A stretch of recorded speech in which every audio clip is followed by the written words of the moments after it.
What's going on, y'all? Hope everybody's doing good. But this video is going to be a little bit different, a little bit shorter. But it's going to be talking about how to do basic bait casting oiling, how to oil your bait caster, just for a little bit of maintenance, not the full maintenance of taking it apart, cleaning it, and greasing it. All I'm going to be talking about is how to oil it. I'm using Lucas oil, real oil, and I'm going to be doing it on a Lose Tournament Pro.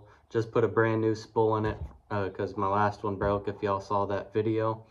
But I'm just going to show y'all how to oil your bait caster. This is about the same for all bait casters out there on the market.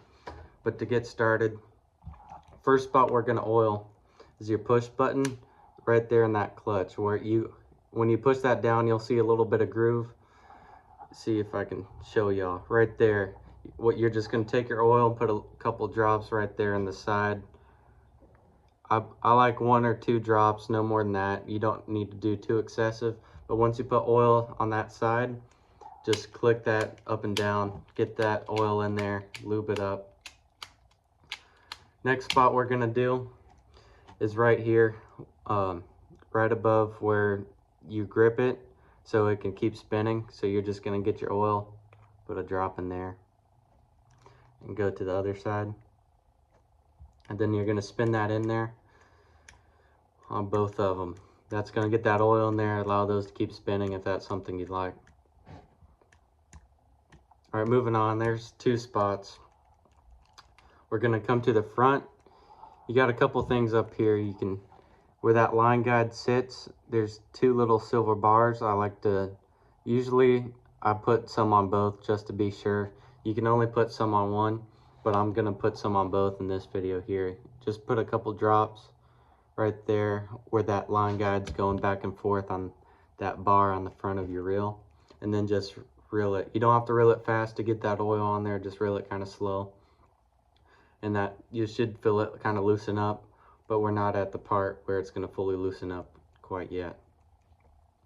Next part is that worm gear. If y'all see under there, kind of the track that the line guide uses to go back and forth, it looks like a worm right there.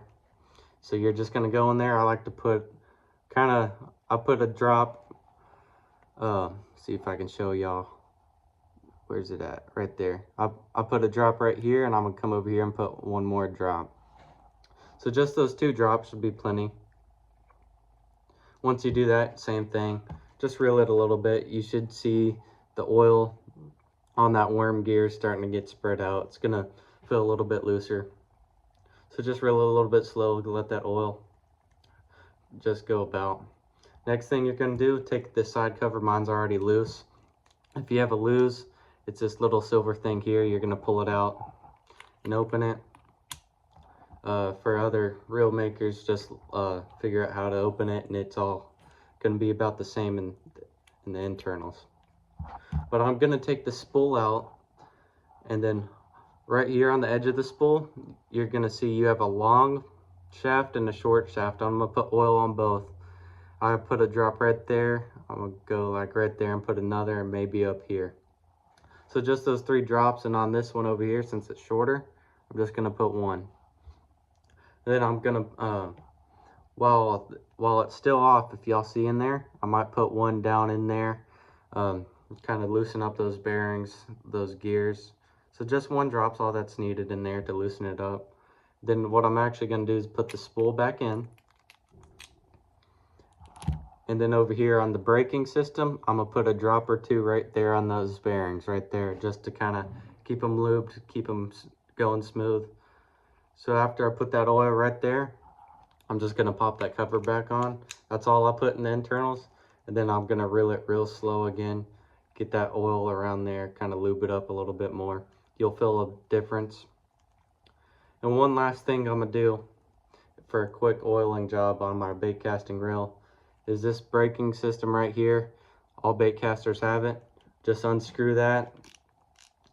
When you unscrew that, you should see some bearings. It might have a washer or 2 that might pop off, so be careful when you do that, especially if you're on the water doing this. The washer for mine's actually appears to be up in there. But as y'all can see if I can get that in there. It's just a couple more bearings. I'm going to put a drop or 2 in there.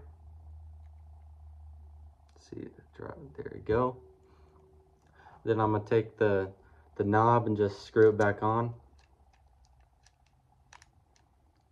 Screw it back on. This can be a little bit tricky because your reel can get in the way, but once you get it back on, you should be good to go. There it goes right there. And then once I get that screw or the knob back on, just reel it a little bit more. You should see a difference. It's going to be smoother. It's going to feel good in the hand. It's going to be a lot better. So hopefully this video helped. That's just a quick little process for a little bit of reel maintenance. Like I said at the beginning, not full reel maintenance of taking it apart. If you are going to take it apart, for a loose example, you got a grease port here to grease all those gears and bearings. There's a couple other places, the worm gear, for example, somewhere where you might put real grease instead of the oil. But that's just a quick demonstration. I like to keep the oil on my boat in case my reel gets a little stiff. I'll oil it up. But that's it. If you don't feel like doing the full maintenance of taking the whole reel apart, greasing it, cleaning it, just get you a little bottle of oil those spots right there, and your reel should be good to go, guys. So hopefully this video will help y'all, and thanks for watching, guys. I'll see y'all next time. Hit that thumbs up if you liked it, and subscribe for more.